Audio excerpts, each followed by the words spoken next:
Olá, obrigado pela sua companhia em mais esta aula que o Cristo preparou com todo o seu amor para todos nós. São aulas importantíssimas que ele vem nos trazer aqui especificamente através desta carta 7, uma carta riquíssima em detalhes e com ferramentas fortíssimas para nos ensinar sempre a nos elevar nas nossas quedas de frequências, porque é natural que a gente no dia a dia, os nossos afazeres, que a nossa consciência volte, se lembre daquilo, das nossas consciências egóica passada, e a gente volta àquelas frequências antigas e às vezes até com atitudes assim refletidas, mas isso com as ferramentas do Cristo, ele nos ajuda a identificar sempre essas situações e nos dá a ferramenta de como nós voltarmos para o caminho da nossa elevação espiritual. É com esse desejo que nós vamos aqui hoje recepcionar com o coração aberto essas novas aulas que ele está nos trazendo aqui especificamente por essa carta 7. Iniciaremos agora as gravações dos vídeos referente a essa carta. Terminamos a 6, agora estaremos na 7. Muito obrigado àqueles que se inscreveram no nosso canal, os que nos acompanham, os vídeos que ainda não se inscreveram, mas que sempre têm visto os nossos vídeos. Sentindo o desejo no seu coração, se inscreva no canal para ajudar a gente na divulgação dessa mensagem novíssima e muito poderosa que o Cristo veio nos trazer. Antes de iniciar o nosso trabalho, vamos para a oração que ele nos recomenda sempre para a gente fazer, para que a nossa mente possa ser preparada, aberta, a fim de que ele possa plantar essas sementes boas no nosso coração. Então vamos fazer a oração, você no seu lugar, relaxe, procure relaxar com respirações profundas, elevando sempre o pensamento ao alto e buscando uma interação da sua alma com o Cristo, enquanto a gente vai falando as palavras. Pai, Mãe, Vida, Tu és a minha vida, o meu constante apoio, minha saúde, minha proteção, o pleno atendimento de todas as minhas necessidades e minha mais alta inspiração. Peço que me reveles Tua verdadeira realidade.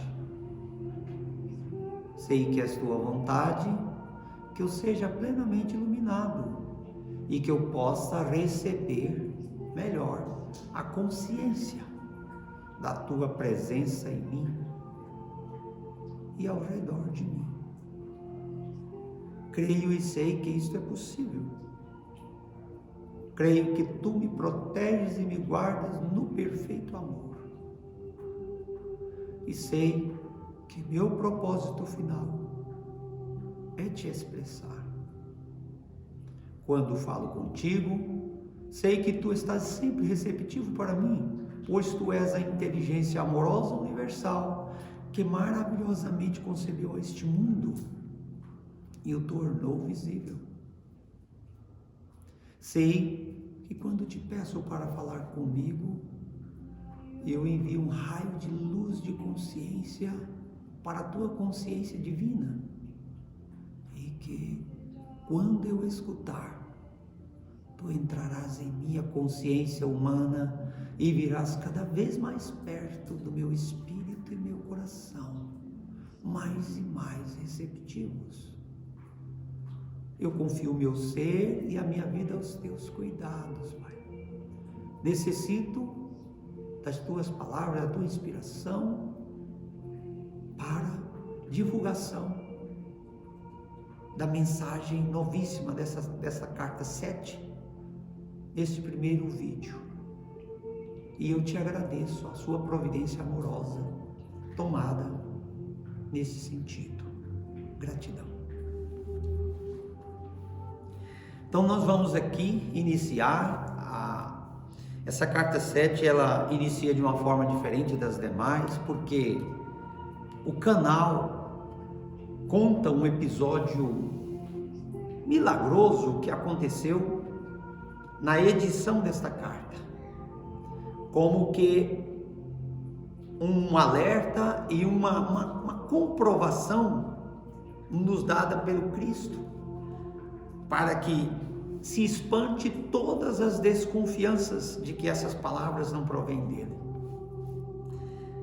Nem mesmo a pessoa cuja mente foi impregnada para escrever essas cartas deu conta do que aconteceu. E ela, por isso que ela dá o testemunho, pasma, espantada, porque ela não viu o que aconteceu, nem mesmo na correção um pouco antes da impressão. Só depois de impresso o documento na mão foi que ela percebeu o ato milagroso de que ela vai contar aqui na introdução. Então ela diz: introdução à carta 7, canal. Há um acontecimento estranho, milagroso, ligado a esta carta. Quando estava terminada, veja bem, depois de terminada, foi dito claramente ao canal que fora usada a parábola de Mateus 13, versículo 3, como parágrafo inicial. Quem disse? O próprio Cristo, a consciência crística, que estava impregnando a consciência dela. Pouco tempo depois, veio ao canal, de maneira muito forte, a impressão de que anexara um parágrafo na página 2. O parágrafo que está aqui na frente, marcado com 2 asteriscos, diz ela. A carta 7 foi impressa e, ao conferir as páginas, ficou surpresa, pasma, ao descobrir que a metade da primeira página havia sido ocupada com as palavras: eu sou a vida, a verdade e o caminho. Então, a metade da primeira página, que como até está ilustrado no livro, olha aqui, mais ou menos isso aqui. Então ficou solta lá embaixo, na metade da página, é só esses dizeres: eu sou a vida, a verdade e o caminho. E não foi escrito por ela. Ela diz: essas palavras não haviam sido digitadas no computador, não que ela lembrasse. Parecia ser uma nota de rodapé, porém a nota somente poderia ter sido escrita usando as instruções precisas e específicas do WordPerfect para criar uma nota de rodapé. O WordPerfect é um aplicativo de editor de texto do programa do Word, o editor do Word da Microsoft. E ele é usado tão somente para os editores, os escritores de livros, para quando ele quer complementar uma ideia que ele está discorrendo em um trecho do livro, ele chama esse aplicativo e ele vai lá no rodapé, escreve em letrinhas pequenininhas e no máximo 2 linhas, explicando, complementando aquela explicação do que ele da ideia que ele está transmitindo no livro. Então ele diz que não obedeceu essas regras. Então como é que poderia ser uma nota de rodapé? E o que é mais interessante, diz ela, normalmente se atribui somente 2 linhas a esse tipo de notas. É o que eu acabei de falar. Meia página não seria uma nota de rodapé. Meia página porque essa parte em branca, em cima e embaixo desses dizeres, elas foram completadas com caracteres, muito embora espaço em branco, mas são caracteres que são contados para esses editores. Por isso que ela disse, então fugiu da regra. Ainda sob o impacto do acontecimento, o canal procurou em cada arquivo do computador para ver se alguma vez havia usado a tal nota de rodapé e esquecido. porém não encontrou nada. Então chamou um técnico de informática, mostrou o texto no computador e a página impressa. Mas ele também não pôde explicar como aquilo poderia ter acontecido. E lá em 2001, quando ela recebeu essa mensagem, ela disse: até agora, ninguém foi capaz de explicar esse fato. Para aqueles que não sabem, diz ela, a afirmação "eu sou a vida, a verdade e o caminho" foi feita por Jesus Cristo, ao descrever a si mesmo durante sua missão na Palestina. Isso já havia sido citado e explicado por Cristo na 10ª página da carta 7. Porém, ele havia usado as palavras em outra ordem.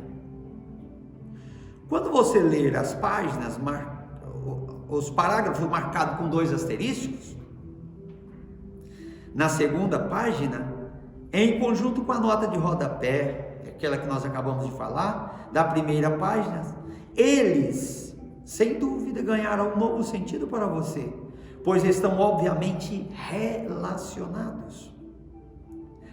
A redação do parágrafo assinalado com 2 asteriscos foi energicamente ditada e digitada no computador e em algum momento, imediatamente depois, a nota de rodapé na 1ª página foi adicionada.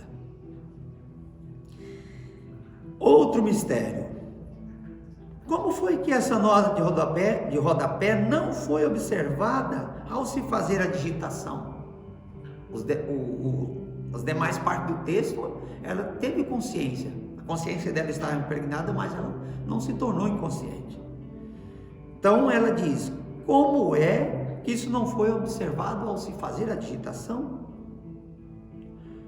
O canal vive só.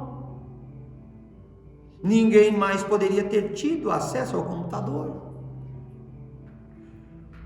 Aí o canal considera essa intervenção e contravenção dos procedimentos do WordPerfect como a assinatura pessoal do próprio Cristo. Algo que ele poderia ter feito quando estava na terra. Veja, então ela contou o episódio. E agora vamos para o jeito que começou a carta, e depois eu vou no parágrafo que ela citou, que foi acrescentado depois sem que ela percebesse. Começou a carta normal, assim. Diz o Cristo: novamente sou eu, o Cristo, quem vem até vocês por meio dessa carta, para quem queira e possa receber as minhas palavras. A seguinte parábola aplica-se tanto à sua era moderna como aos tempos dos judeus há 2001 anos. Que é isso aqui, ele estava falando em 2001. Eu recomendo essa verdade para você que lê essa carta. Um semeador saiu a semear, a parábola que ele está dizendo. Ao semear, algumas sementes caíram ao longo do caminho e vieram os pássaros e as comeram. Outras caíram em terreno rochoso, onde não havia muita terra. Elas imediatamente brotaram, mas quando veio o sol, como o solo não tinha profundidade, queimaram e secaram. Outras caíram entre espinhos, e esses cresceram e as sufocaram. Outras caíram em boa terra e produziram grãos. Algumas deram 100, outras 60 e outras 30 por um. Aquele que tem ouvidos para ouvir, que ouça. Aí diz ele: escute então o significado da parábola do semeador. Aí vem a palavra solta do rodapé: eu sou a vida, a verdade e o caminho. Aí explica ele: quando alguém ouve a mensagem a respeito do reino e não a compreende, o malvado, o individualista, o nosso ego, arranca o que foi semeado em seu coração. Isso é o que foi semeado no caminho. Quanto ao que se semeou em terreno rochoso, trata-se daquele que ouve a mensagem e imediatamente a recebe com alegria. Ainda que não tenha raiz em si mesmo, ele persiste por algum tempo.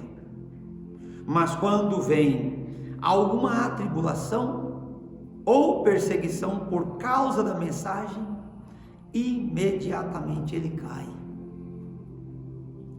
Aquilo que foi semeado entre os espinhos refere-se àquele que escuta a mensagem, mas os afazeres, as riquezas e os prazeres do mundo sufocam a mensagem e ele permanece infrutífero, não dá fruto. A semente que foi semeada em boa terra refere-se àquele que escuta e recebe a mensagem e a compreende. Esse frutifica e produz em um caso 100, em outro 60 e em outro 30 vezes mais. Mateus 13, versículo 3 em diante. Agora vem o parágrafo que ela diz que foi acrescentado, foi esse, tem 2 asterísticos. Ele fala assim: meu propósito ao compartilhar com você esse conhecimento da verdade do ser nessas cartas é o de torná-lo capaz de crescer em sabedoria e amor espiritual e produzir os frutos e as bênçãos de tal sabedoria e amor em cada momento de sua consciência em evolução. Eu espero que você seja abundantemente alegre. Portanto, vamos juntos arar o terreno humano de sua consciência, livrá-lo das pedras do desespero, quebrar os torrões da incompreensão com uma profunda sabedoria, arrancar as ervas daninhas de seus padrões mentais e emocionais negativos com a minha ajuda e fertilizar o solo de sua consciência com uma fé sempre crescente. Então, semeie as mais belas sementes nascidas de suas percepções espirituais em evolução e de seu amor incondicional. Minha alegria será a sua alegria nesse esforço, e a sua alegria será agregada à minha alegria. Nessa unidade de propósito e conquistas, você finalmente sentirá que está de fato em meu espírito e que o meu espírito está sendo derramado sobre você. Desse modo, nós experimentaremos a unidade daquele do qual ambos extraímos a nossa individualidade. Olha o Cristo aí mostrando que nós somos igual a Ele e Ele igual a nós. Não em frequências vibratórias, porque Ele está próximo do perfeito. Meus pensamentos se tornarão os seus pensamentos, não contaminados pela sua consciência egóica anterior. Foi isso que ele acrescentou. E ele fecha com 2 asterísticos. Aí continua o texto conforme ela havia digitado. O Cristo diz: tenho descrito o processo, o caminho, ao longo do qual você viajará para alcançar os seus mais sublimes e perfeitos desejos do coração. Ainda que essa carta possa ser difícil de aceitar no princípio e que requeira tempo e esforço para ser plenamente compreendida, digo que ela é um elo forte entre a sua consciência e a minha.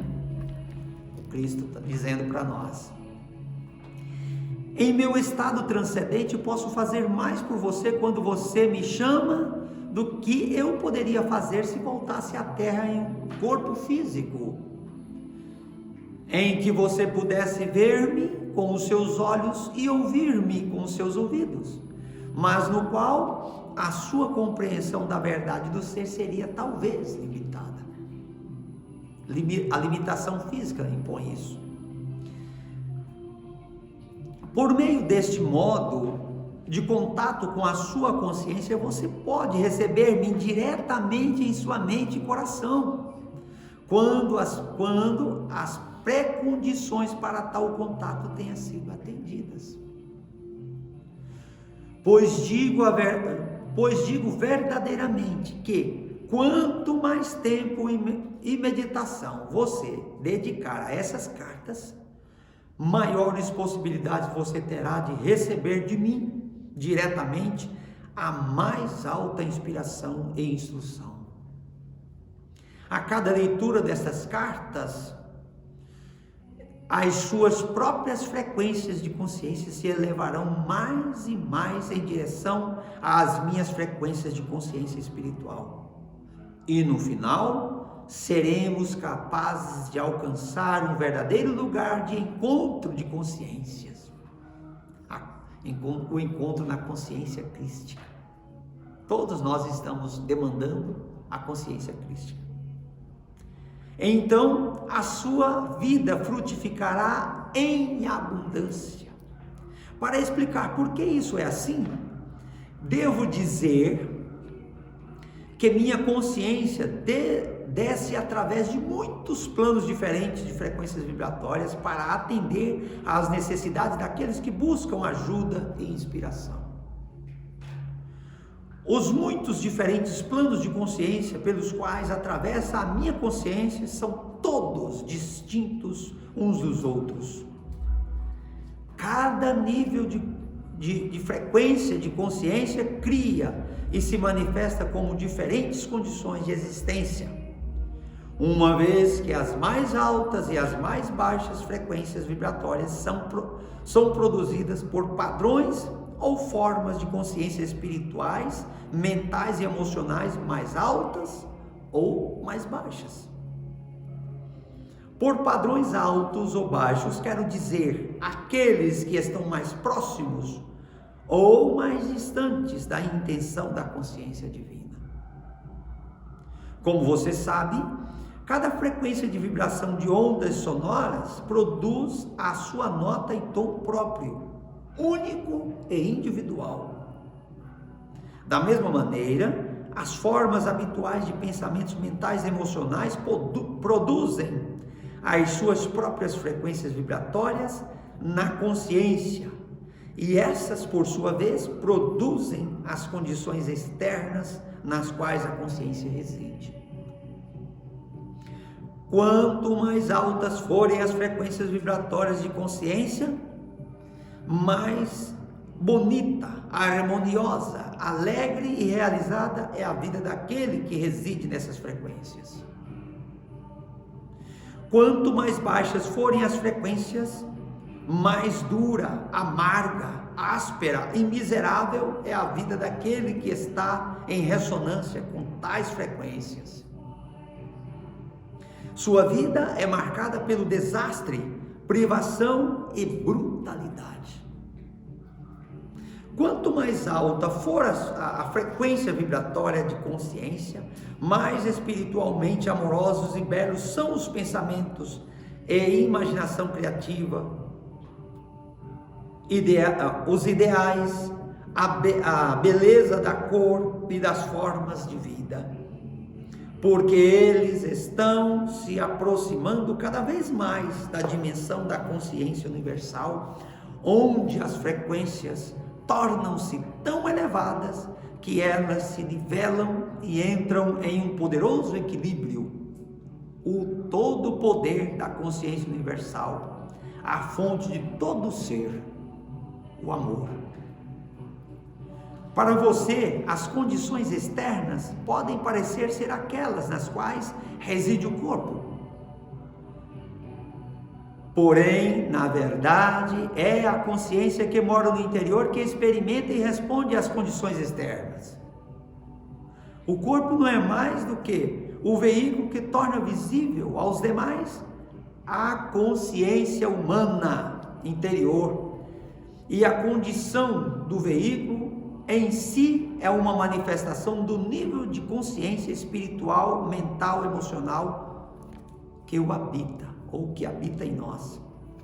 Portanto, como eu disse antes, diz o Cristo, como observador da necessidade individual e em resposta aos apelos por ajuda, a minha consciência desce através de vários níveis de consciência existencial para alcançar o suplicante sincero.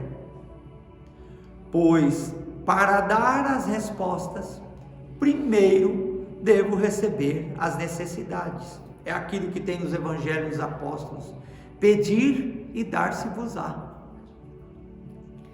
E como disse há pouco, essas cartas são um elo, um meio para a sua comunicação com a minha consciência, a fim de capacitá-lo a ser espiritualmente atraído e torná-lo mais receptivo, e então compreender profundamente e usar todo o conhecimento que desejo compartilhar com você para subir a escada da consciência espiritual até os níveis máximos da consciência crística.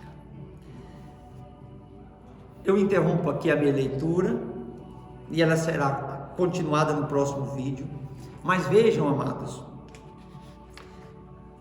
que o Cristo, ele vem amorosamente, ele descreve esse amor para nós, o sacrifício que ele está fazendo de descer em cada nível de consciência, na minha consciência, na consciência de cada um dos senhores, de cada ser humano. Ele desce e estabelece mecanismo segundo o padrão de desenvolvimento daquela consciência para que ele possa transmitir a sua mensagem e comunicação. Os mais de consciência um pouco mais sensível espiritualmente e emocionalmente falando, têm maior facilidade de ouvir a sua voz, o seu chamado. Eis que venho à porta e bato. É isso que ele está fazendo conosco. Ele descendo nesses níveis de consciência, ele está vindo bater à nossa porta. E aqueles que têm ouvido de ouvir espiritualmente e têm a sensibilidade de captar essa onda sonora do batida na porta e ouvir o chamado dele e abrir as suas portas, ele entra na nossa consciência e transforma a nossa vida. Eu tenho certeza que é isso que o senhor, a senhora, você que nos acompanha, que está estudando conosco e estamos compartilhando essas bênçãos juntos, eu tenho certeza que hoje o senhor, a senhora já podem testemunhar disso aí. Isso são bênçãos. Compreensão dessas verdades são bênçãos assim indescritíveis, não tem como descrever. E o meu desejo sincero é que a sua consciência se eleve cada vez mais com Cristo e que esse contato com Ele seja cada vez mais nítido, que você desagarre de uma vez por toda de intermediários, porque você encontrou a fonte, como diz ele nessas cartas. Se você tem sede, vai na fonte mesmo, pega e beba, mate a sua sede. Não precisa pedir que outro vá lá à fonte e pegue e te traga água para te matar a sua sede. Mas você mesmo bebe, vai até a fonte e bebe. E Ele é a fonte, o Cristo é a fonte. Porque é essa fonte que sacia a nossa sede e nos dá energia para encontrar o Pai em nós e sermos felizes para sempre. Esse é o grande desejo, que nós cresçamos em consciência e nos tornemos cada vez mais uma família sólida e de pensamentos positivos, vivificantes. Gratidão pela sua atenção.